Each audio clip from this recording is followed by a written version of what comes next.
Hello students, আজকে আমি যেই টপিকটা স্টার্ট করছি সেটা হচ্ছে পপুলেশন অ্যাট্রিবিউটস বা জীবগোষ্ঠীর গুণাবলী। এর আগে আমরা জেনেছি যে কয়েকটা সেম টাইপের জীব বা অর্গানিজম যারা একটা নির্দিষ্ট এরিয়ার মধ্যে বা সেম টাইপের স্পিসিস নির্দিষ্ট এরিয়ার মধ্যে বেঁচে থাকছে এবং তারা সিমিলার রিসোর্সের জন্য শেয়ার করছে বা কম্পিটিশন করছে, তাদেরকে বলা হচ্ছে পপুলেশন। তাহলে পপুলেশন হচ্ছে group of same organism or species, মানে একটা গ্রুপের মধ্যে কিছু জীব বা স্পিসিস হতে পারে যারা কি করছে আর present or live in a well defined geographical area. Well defined বলতে বোঝাচ্ছে একটা নির্দিষ্ট একটা ভালো একটা ভৌগোলিক এরিয়ার মধ্যে তারা বেঁচে থাকছে। আর কি করছে, they share or compete for the similar resources. তো তারা তাদের যে রিসোর্স বলতে এখানে তাদের বেঁচে থাকার জন্য যে বিভিন্ন রকমের বায়োটিক অ্যান্ড এবায়োটিক যে ফ্যাক্টরগুলো আছে, লাইক লাইট, টেম্পারেচার, তারপর বিভিন্ন তাদের বাসস্থান, সেইগুলোর জন্য তারা হয় শেয়ার করছে একে অপরের সঙ্গে বা কম্পিটিশন করছে, প্রতিযোগিতা করছে তাদের রিসোর্সের জন্য। তাহলে রিসোর্স এখানে হচ্ছে লাইট, হ্যাবিটেট, নিচ, এগুলোর জন্য তারা কম্পিটিশন করছে বা শেয়ার করছে। আর কি পোটেনশিয়ালি ইন্টারব্রিড, পোটেনশিয়ালি মানে হচ্ছে সম্ভাব্য, ইন্টারব্রিড মানে হচ্ছে তারা ব্রিডিং করতে পারে বা প্রজনন করতে পারে বা রিপ্রোডিউস করতে পারে উইদিন দেমসেলস, এমং দেমসেলস, মানে তাদের মধ্যে প্রজনন করতে পারে, সম্ভাব্য প্রজনন করতে পারে তাদের মধ্যে। দাস কনস্টিটিউট এ পপুলেশন, এবং যার ফলে একটা কনস্টিটিউট একটা মানে গঠন করা একটা পপুলেশন গঠিত হয়। খুব ইজিভাবে যদি আমি বলতে যাই যে পপুলেশনের সংজ্ঞাটা, তাহলে হবে population is generally A group of individual of a particular species. তাহলে কোনো পার্টিকুলার স্পিসিসের একটা গ্রুপ, প্রত্যেকটাকেই বলা হচ্ছে একটা ইন্ডিভিজুয়াল, ওই জন্য বলা হচ্ছে group of individual of a particular species.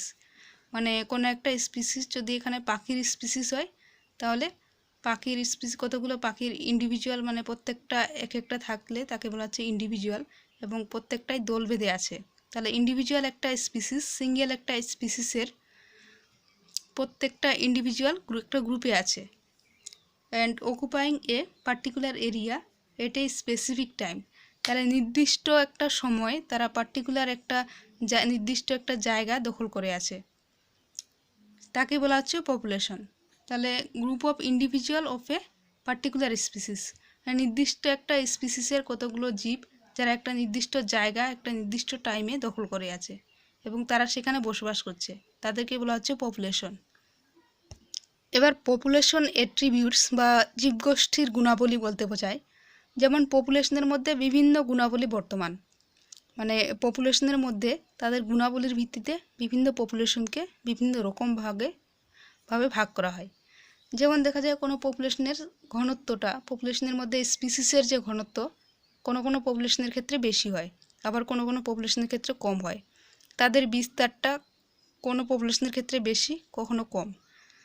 তাদের সাইজটা কখনো বেশি হয়, কখনো কম হয়।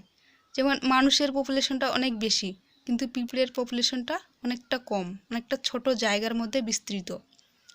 তো সেই যে গুণাবলী, সেই গুলোকেই বলা হচ্ছে পপুলেশন অ্যাট্রিবিউটস, এবং এগুলো বিভিন্ন রকমের শর্তের উপর ডিপেন্ড করে। যেমন পপুলেশনের গোষ্ঠীর মধ্যে বিভিন্ন রকমের বৈশিষ্ট্য আছে, যেমন তাদের মধ্যে ঘনত্ব আছে, তাদের মধ্যে জন্মহার আছে, মৃত্যুর হার আছে। বিভিন্ন স্পিসিসের জন্মহার মৃত্যুহার সমান নয়, বিভিন্ন জায়গার বিভিন্ন স্পিসিসের ক্ষেত্রে জন্মহার, নেটালিটি বা মোর্টালিটি বিভিন্ন রকমের হয়। তারপর তাদের যে জৈবিক যোগ্যতা, তাদের মধ্যে যে কম্পিটিশন করার ক্ষমতা, তাদের একটা সাধারণ নিচ যে আছে সেখানে তাদের বসবাস করার ক্ষমতা, তাদের পর্যাপ্ত খাদ্য সামগ্রী সংগ্রহ করার ক্ষমতা, তাদের নিজেকে বাঁচানোর ক্ষমতা বা বিভিন্ন রোগ প্রতিরোধ করার ক্ষমতা, তাদের মাইগ্রেশন বা পরিযান করার ক্ষমতা বা নতুন পরিবেশে খাপ খাওয়ানোর ক্ষমতা, সেগুলোর উপর ডিপেন্ড করে পপুলেশন কখনো ছোট হয় বা কখনো বড় হয়। তাদের সাইজটা বিভিন্ন রকমের হয়, বা পপুলেশনের যে স্পিসিস আছে সেই স্পিসিসগুলো বিভিন্ন ক্যাটাগরির হয়। কোনো কোনো ক্ষেত্রে পপুলেশন দেখা যাচ্ছে খুব মানে খুব বাচ্চা বাচ্চা স্পিসিসগুলো বা বাচ্চা বাচ্চা প্রাণীগুলো আছে এবং বড় হওয়ার সঙ্গে সঙ্গে সেই পপুলেশনে টিকে না থাকার জন্য মারা গেছে, ফলে পপুলেশনের সাইজটা অনেক ছোট হয়ে গেছে।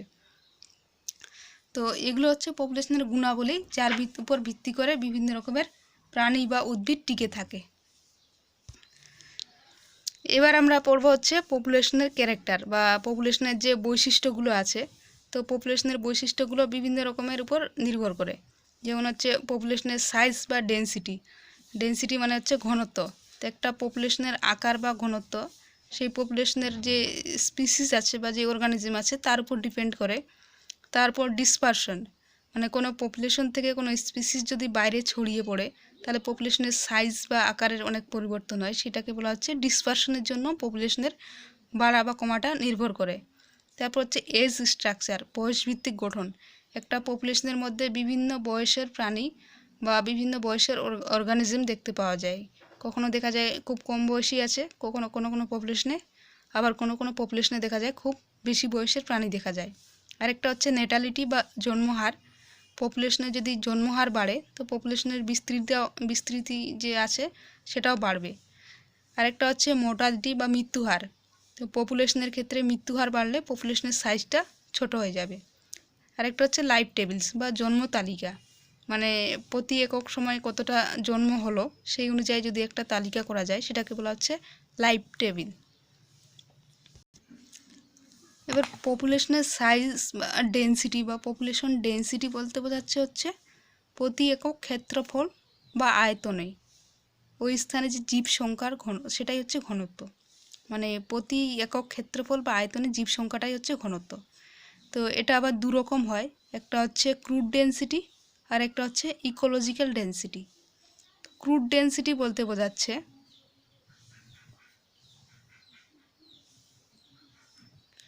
মানে মোট জীব সংখ্যা, মানে একটা জায়গা আছে সেই জায়গার মোট জীব সংখ্যা যতটা আছে এবং সেই স্থানের পরিমাণের যে অনুপাত, দুটোর অনুপাতটাকে বলা হচ্ছে ক্রুড ডেন্সিটি।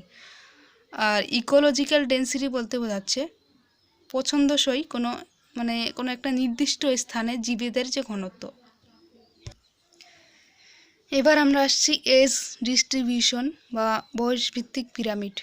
তো আমরা যদি একটা পপুলেশন দেখি, সেই পপুলেশনে আমরা একটা ইন্ডিভিজুয়াল একটা অর্গানিজম বা স্পিসিসকে যদি দেখি তাহলে আমরা দেখব একটা স্পিসিসের মানে যতগুলো স্পিসিস আছে সবগুলোর তিনটে কন্ডিশন।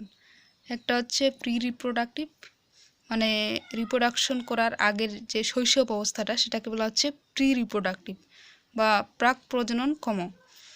আরেকটা হচ্ছে প্রজননক্ষম বা রিপ্রোডাক্টিভ, আরেকটা হচ্ছে প্রজননোত্তর। তো এই তিন রকমের দেখতে পাবো, প্রি রিপ্রোডাক্টিভ, আরেকটা হচ্ছে রিপ্রোডাক্টিভ, আরেকটা হচ্ছে পোস্ট রিপ্রোডাক্টিভ।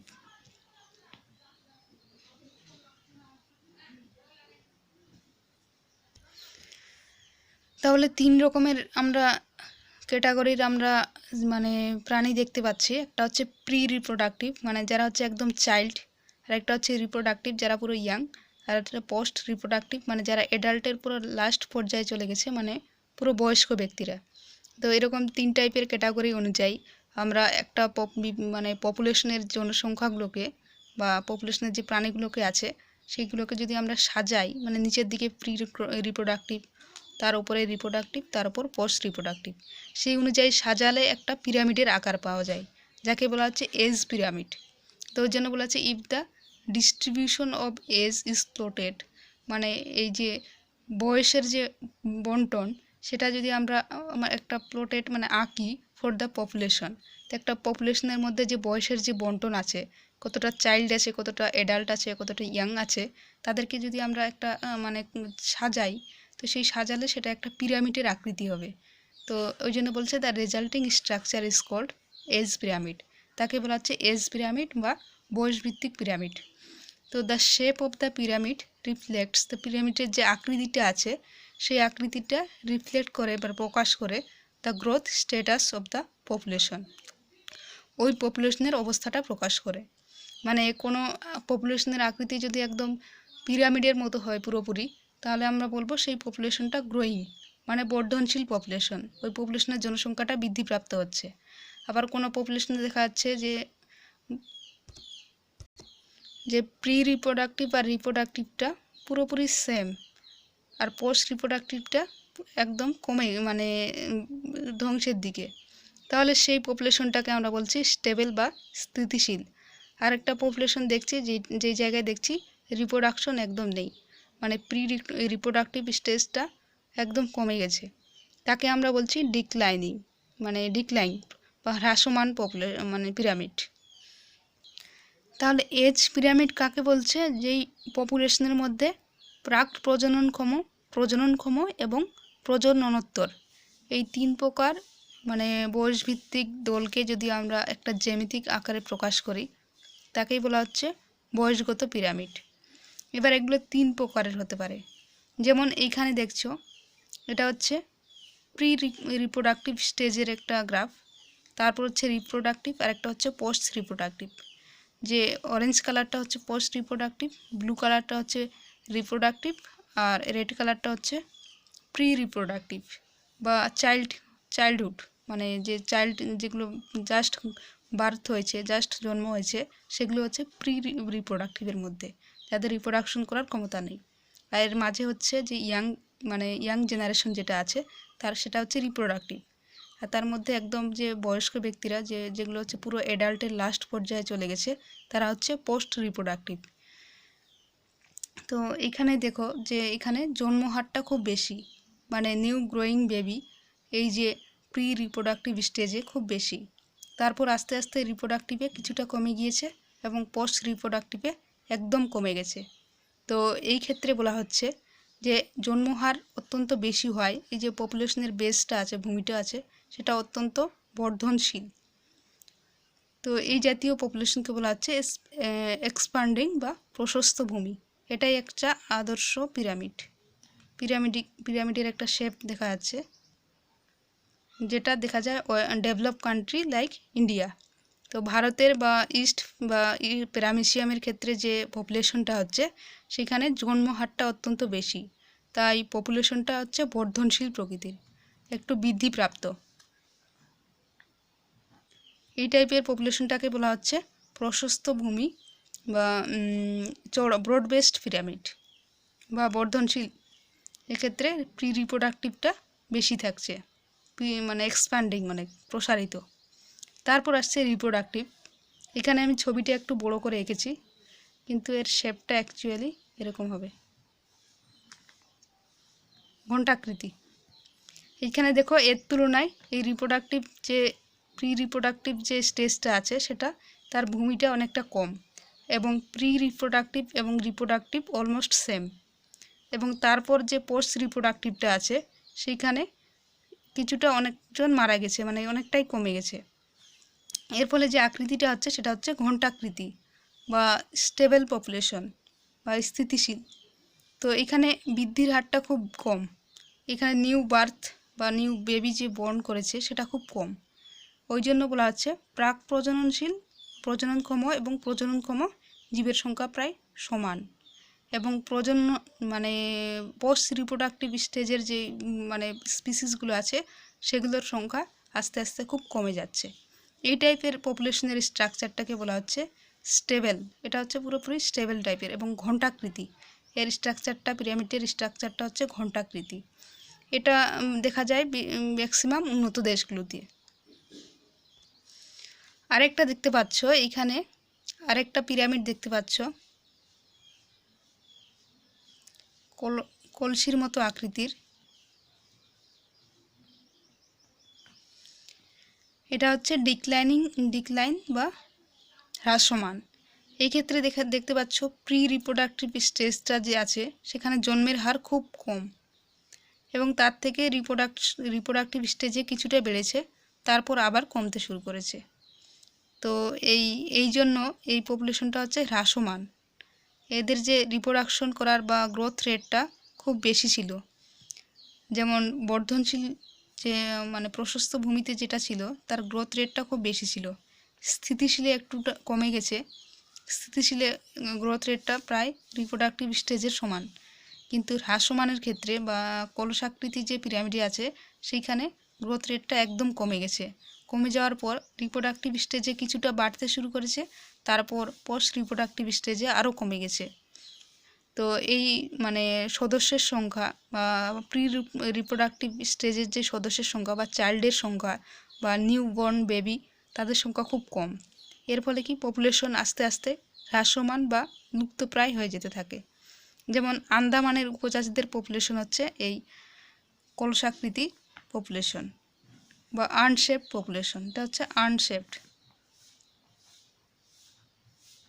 বা কলসাকৃতি। আর একটা হচ্ছে বেল শেপড, এটা হচ্ছে বেল শেপড।